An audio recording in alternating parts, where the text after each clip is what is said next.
नमस्कार दोस्तों, मैं हूं आपका अक्कड़ बक्कड़ राहुल धाकड़ और स्वागत करता हूं आपका आज के जबरदस्त लेक्चर में जिसका नाम है वेक्टर्स। और मैं आ गया हूं ये लेकर आपके फेवरेट चैनल जिसका नाम है अड्डा 247 स्कूल।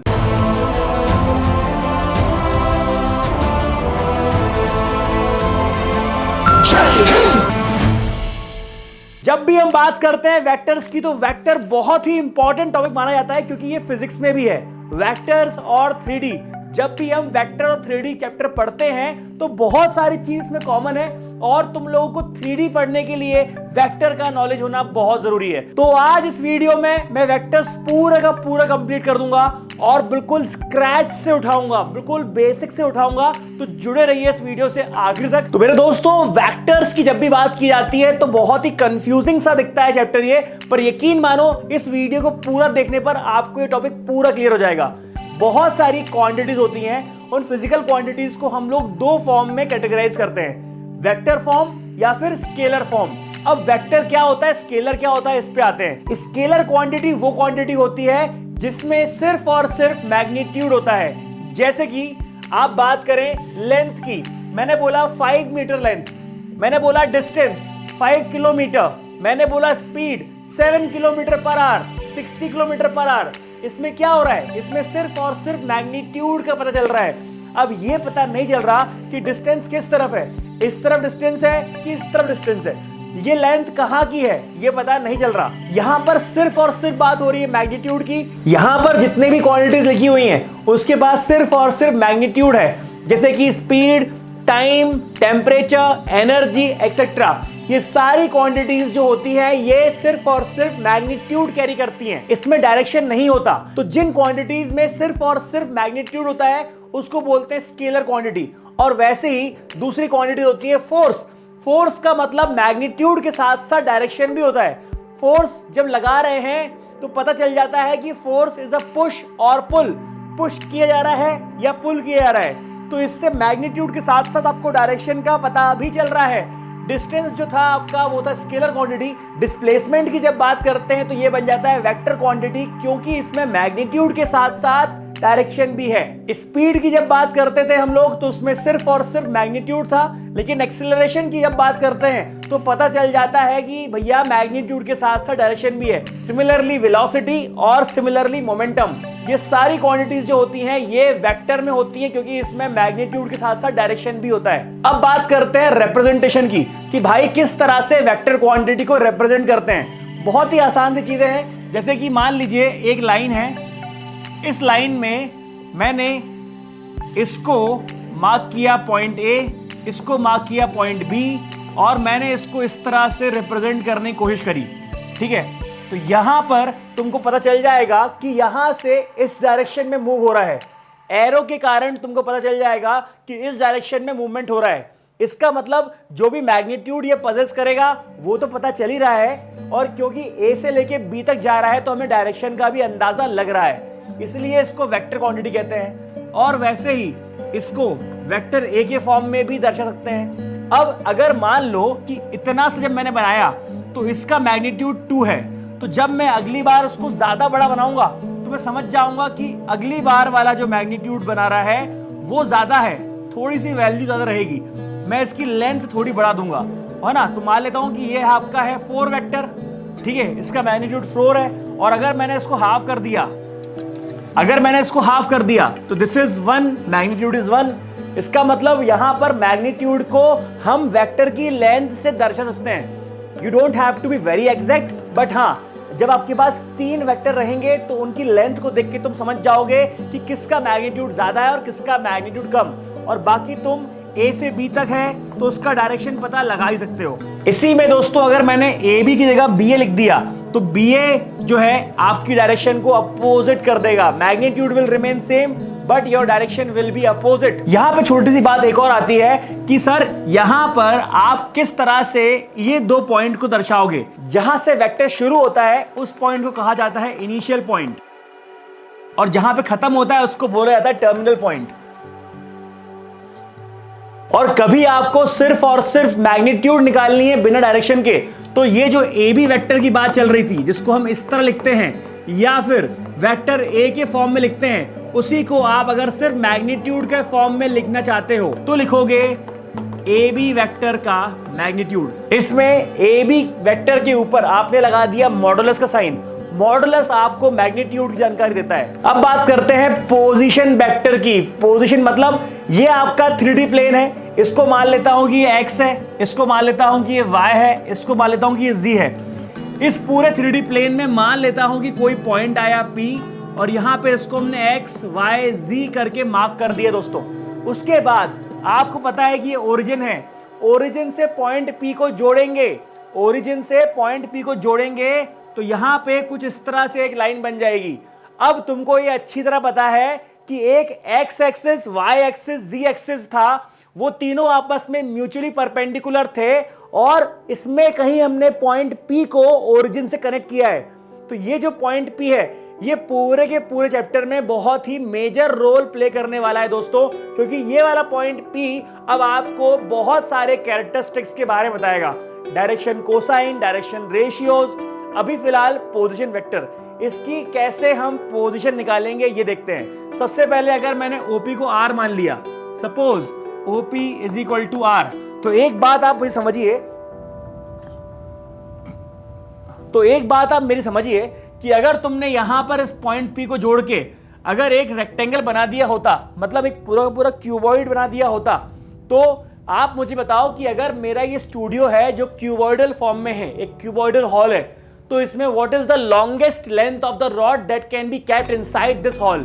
मतलब अगर ये क्यूबॉइडल हॉल है तो इसमें लॉन्गेस्ट रॉड की लेंथ क्या होगी?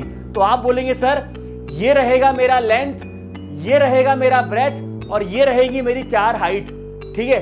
उसमें लॉन्गेस्ट रॉड जो कि रख सकते हैं हम लोग वो आएगा उस कोने से लेके इस कोने तक, उस कोने से लेके इस कोने तक। तो उसकी लेंथ क्या होगी? तो सर उसकी लेंथ होती है √L²,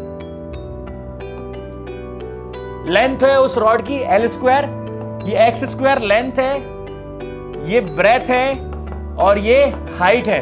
तो यहां पर ये जो OP है ना, that is acting as that longest rod. So what is going to be its length? L की जगह में लिख दूंगा R²। तो ये जो R² है ये तुमको बताएगा कि भाई इसकी लेंथ क्या है। तो what is the value of R? Value of R is x² + y² + z²√। अब मैं तुमको ये बताना चाहता हूं कि भाई जब भी ये OP आपका एंगल सबटेंड करेगा, OP को हक है एंगल बनाने का, ये चाहे तो एंगल बना सकता है x से, ये चाहे तो एंगल बना सकता है y से, ये चाहे तो एंगल बना सकता है z से। इसका मतलब जब भी ये x एक्सिस के साथ एंगल बनाएगा तो अल्फा एंगल बनाएगा, जब भी ये y एक्सिस के साथ एंगल बनाएगा तो बीटा बनाएगा। और डायरेक्शन कोसाइन को बोलते हैं cos alpha, cos beta, cos gamma, और cos alpha, cos beta, cos gamma को डोनेट करते हैं हम लोग LMN से। मतलब LMN क्या हुए? Direction cosine.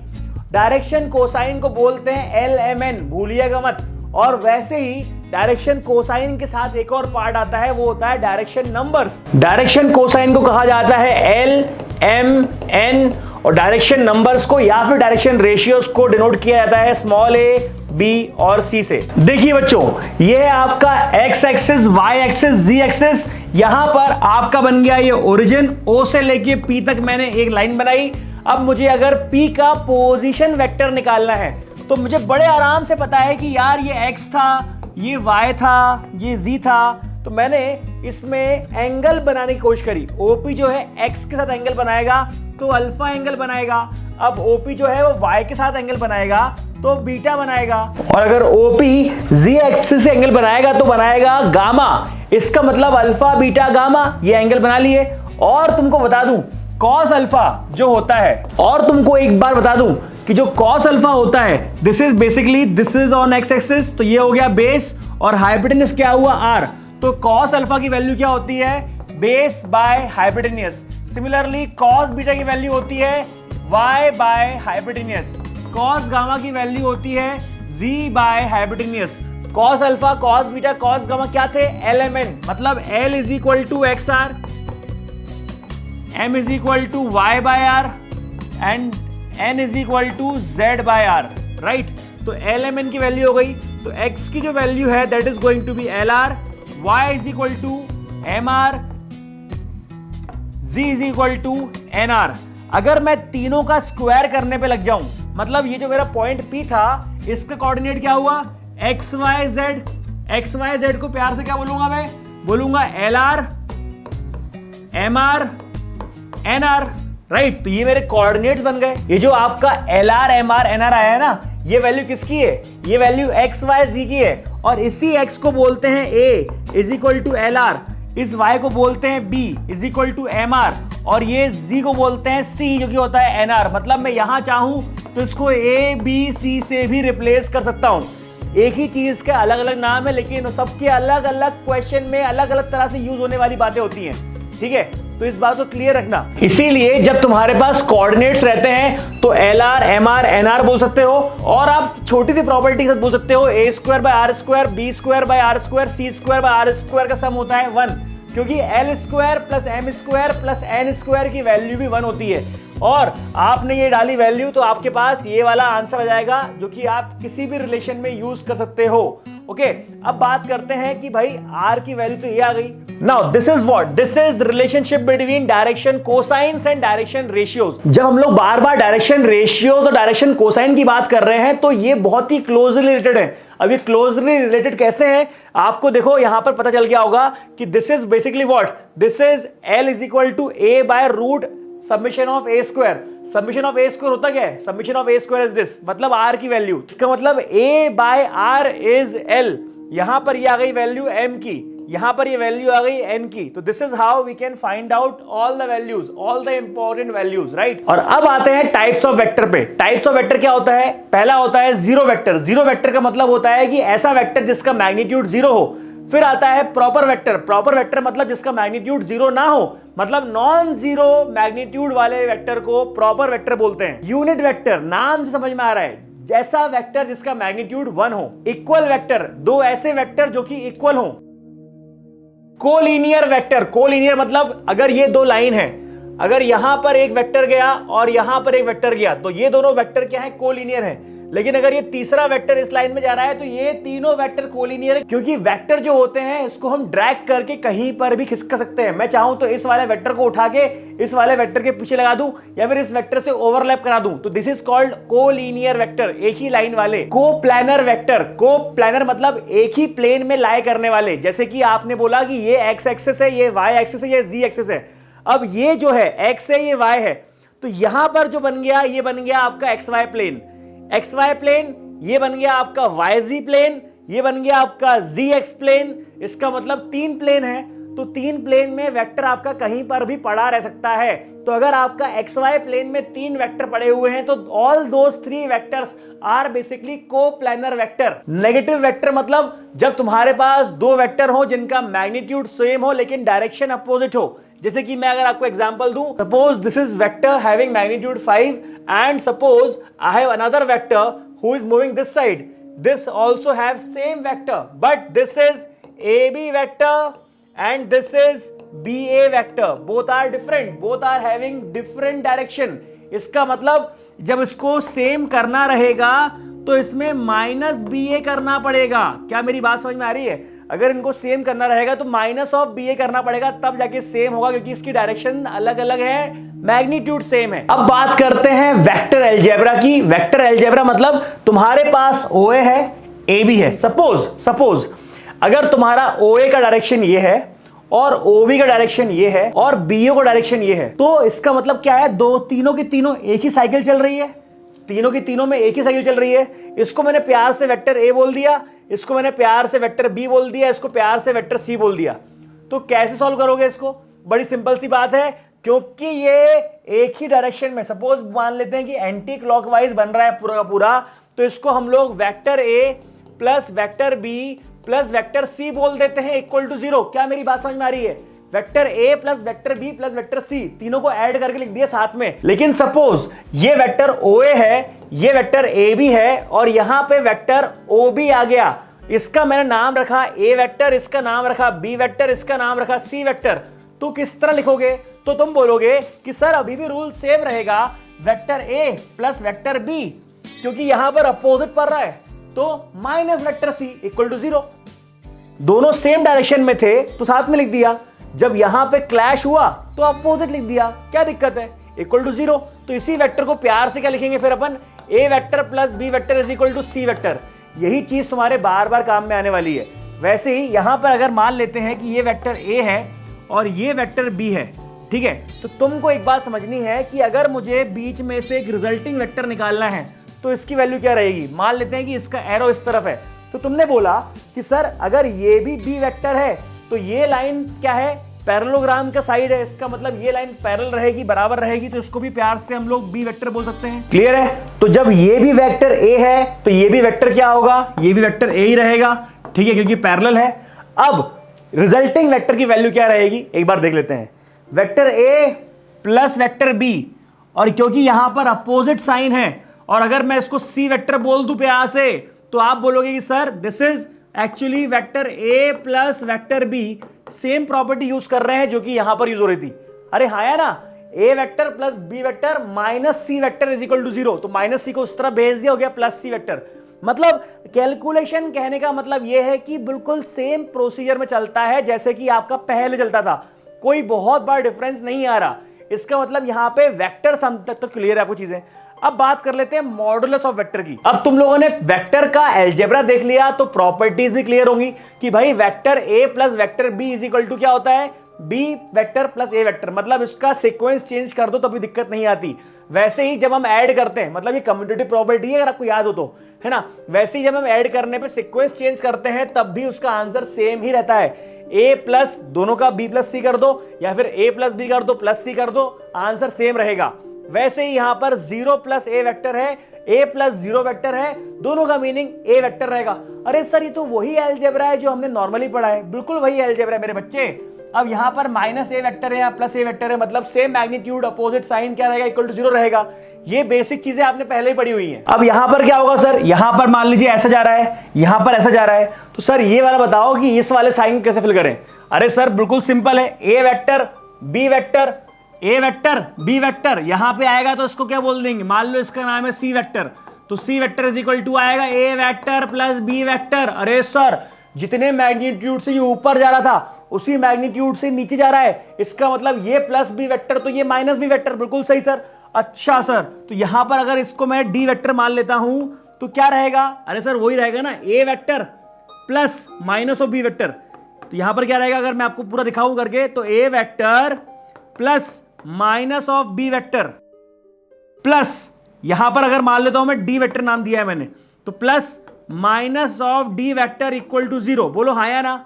अरे टकाक सेम डायरेक्शन, टकाक सेम डायरेक्शन, टकाक अपोजिट डायरेक्शन, मतलब माइनस, ठीक है। तो यहां पर तुम आंसर क्या लिखोगे, तुम सिंपल सा आंसर लिखोगे A vector minus B vector is equal to D vector. तो this is going to be your answer, final answer. I hope it is clear. मेरे दोस्त जब भी बात करते हैं कंपोनेंट की, तो कंपोनेंट ऑफ वेक्टर दो तरह से हम लोग मेजर करते हैं। एक होता है प्लेन पे, किसी भी प्लेन पे हो, और दूसरा होता है स्पेस में। स्पेस और प्लेन में डिफरेंस क्या होता है, जैसे कि मैंने बताया आपका, ये होता है एक्स एक्सिस, ये होता है वाई एक्सिस, ये होता है जी एक्सिस। अब तुम्हारा ये जो रहेगा प्लेन, ये जो रखाएगा, ये रहेगा आपका एक्स वाई प्लेन, ये रहेगा जिसमें आपका वाई प्लेन और जी प्लेन है, तो ये होगा वाई जी प्लेन, और ये जी वाला और एक्स वाला, ये वाला प्लेन कहला जाएगा आपका एक्स जी प्लेन। क्लियर है मेरी बात। तो जब भी आप प्लेन पे डालोगे तो एक अलग तरह बिहेव करेगा। और स्पेस क्या होता है, स्पेस मतलब ये तुम्हारा एक्स वाई जी प्लेन है, यहां पे किसी वेक्टर को छोड़ दिया, मतलब यहां पे तुमने हवा में किसी वेक्टर को छोड़ दिया, ना ही ये एक्स वाई प्लेन में पड़ा हुआ है, ना ये वाई जी प्लेन में पड़ा हुआ है, ना ये जी एक्स प्लेन में पड़ा हुआ है, ये कहीं पे हवा में उड़ रहा है, ऐसा स्पेस में हवा में उड़ रहा है। तो उसके साथ क्या होगा, अच्छा सर इसका मतलब ये कि जब भी कोई चीज एक्स वाई प्लेन में पड़ी रहेगी तो इसका आपको 2 कोऑर्डिनेट यूज होंगे, एक्स और वाई।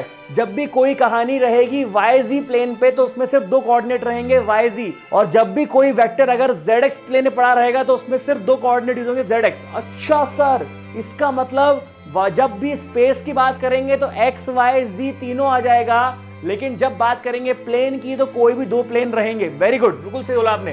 मान लेते हैं कि ये है हमारा एक्स, ये हमारा वाई, यहां पे कोई पड़ा हुआ है प्लेन, ऐसा कुछ पड़ा हुआ है ये पी, और इसका नाम है एक्स और इसका नाम है वाई कोऑर्डिनेट, ठीक है।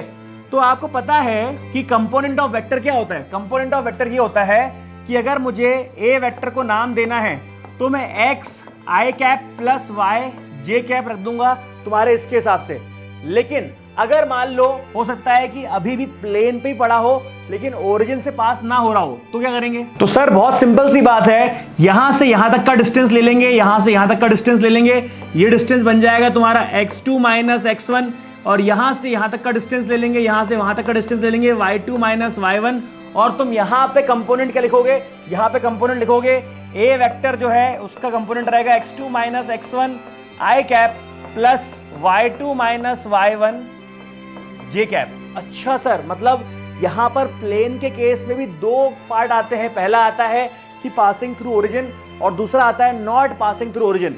और सर स्पेस में क्या होगा? स्पेस में यही चीज रहेगी, पर यहां पर अब आपके पास यहां पे z एक्सिस भी आ जाएगी, यहां पर एक z एक्सिस भी आ जाएगी, और तुम्हारा कहीं पर भी पड़ा रहे, मान लो ये OP है, OP, अब यहां पर इसका x कंपोनेंट भी आएगा, यहां पे y कंपोनेंट भी आएगा, और यहां पे तुम्हारा z कंपोनेंट भी आएगा, तो तुम्हारे जो वैल्यू रहेंगी वेक्टर a की, that is going to be xi yj zk cap. मतलब अब xi yj और zk कैप के फॉर्म में चलेगा।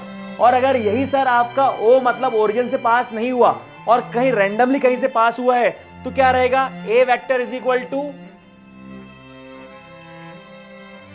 कुछ इस तरह से। तो this is going to be your final answer and this is called component of vectors. और दोस्तों मान लो तुम्हारे पास ये वेक्टर दिया हुआ है, इसका तुम्हें मॉडुलस निकालना है। तो मॉडुलस कैसे निकालते हैं? सपोज इसका नाम था AB वेक्टर, ठीक है, AB वेक्टर था आपका xi cap plus yj cap plus zk cap, right. अब यहां पे इसका मॉडुलस निकालना रहेगा, तो बड़े सिंपल से आपने मॉडुलस का साइन लगाया, और इससे लगाने से ही जितने भी तुम्हारे एक्स वाई जेड कंपोनेंट हैं इन सबका रूट के अंदर स्क्वायर हो जाएगा, राइट। अब तुम बोलोगे सर एक यूनिट वेक्टर करके पढ़ा था, वो क्या था? यूनिट वेक्टर ये था कि भाई यूनिट मतलब 1। अब वेक्टर में से उसका मैग्नीट्यूड अगर तुम डिवाइड कर दो, अब वेक्टर का मतलब क्या होता है? वेक्टर का मतलब होता है उसका मैग्नीट्यूड एंड डायरेक्शन। लेकिन जब उसके नीचे तुम अगर किसी वेक्टर का मैग्नीट्यूड लिख दो सिर्फ, तो इसका मतलब क्या होगा? मैग्नीट्यूड मैग्नीट्यूड कैंसिल हो जाएगा और वो सिर्फ उसकी डायरेक्शन बताएगा। मतलब यूनिट वेक्टर मतलब ऐसा वेक्टर जिसका मैग्नीट्यूड 1 हो। देखो मैग्नीट्यूड कट चुका है तो 1 ही बचा, सिर्फ क्या दिखेगा? डायरेक्शन रहेगा। मतलब वेक्टर के नीचे उसका मैग्नीट्यूड रख के डिवाइड कर दो। तो मैग्नीट्यूड कैसे आता है? मैग्नीट्यूड आता है तुम्हारा मॉडुलस से।